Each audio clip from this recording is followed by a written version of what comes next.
Hi guys! Thanks for stopping in at Mina's Kitchen. On this tutorial, I will show you how to make sweet sticky rice or glutinous rice.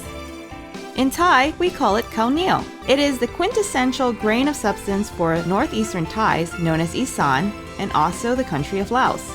It is called glutinous, but not to be confused with gluten, which it does not contain, but more so for its gluiness and stickiness. What makes it this way is a high amount of starch it contains. The rice is sticky but dry rather than wet once prepared. It can be made in a variety of different ways. People of Isaan and Laos consume it as part of their main diet for any meal of their day. It's like a blank canvas that can be transformed in something salty, sweet, and savory. This was a staple for me growing up. I was in charge of soaking the rice evening before so that it could be prepared the following morning every day. Traditionally, we cook it in an aluminum rice pot, which is shaped and formed around a cone rice basket that was placed on top as water boiled in the pot. Then the rising steam would cook the grains of rice. In the middle of cooking, one would flip the rice mound to cook the other side. When I was a kid, I was never allowed to consume protein without sticky rice. My parents would frown upon this. We were poor, and this is how we made our meals stretch.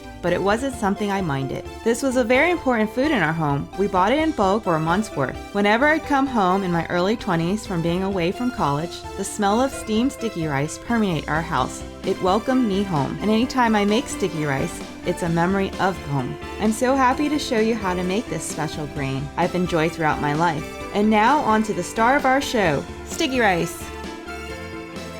And now for our preparation steps. To make the sticky rice, allow rice to soak in water and cover the rice completely with the water for at least 4 hours. Using a metal strainer, drain the rice and set aside.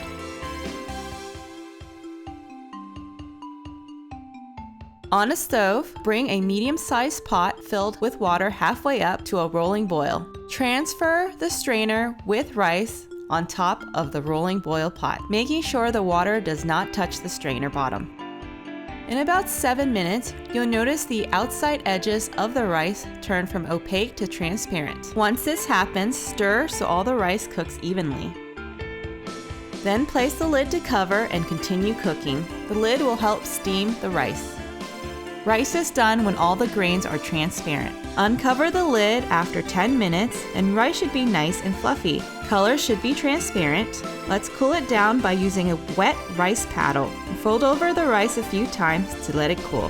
As a side note, whenever I make smaller portions of sticky rice, I prefer this method as opposed to the traditional method of using a weaved rice steamer basket. You get the same results without the added bamboo essence of the traditional method. Either one works great. Yay! So how clever and easy was that? Give this super grain a try and I assure you will not be disappointed. Granted you like rice of course. To store sticky rice, you can place cooled rice in a tightly sealed Ziploc bag for almost the entire day. And to warm up, empty the bag and place into a bowl and microwave it. I would do 30 seconds for a cup and it's all steamy and perfect again. I have linked other videos in the description box for meals you can enjoy with sticky rice. I'll also be making some future videos of meals you can eat with sticky rice too. I really wasn't kidding when I said we ate sticky rice a lot, but it's part of the culture I love. Thank you for watching again. See you soon! For more information about this recipe or others, please visit our website. You can also find us on Facebook, Pinterest, and Instagram. If you like this video and want to see more, give us a thumbs up and subscribe. See you next time!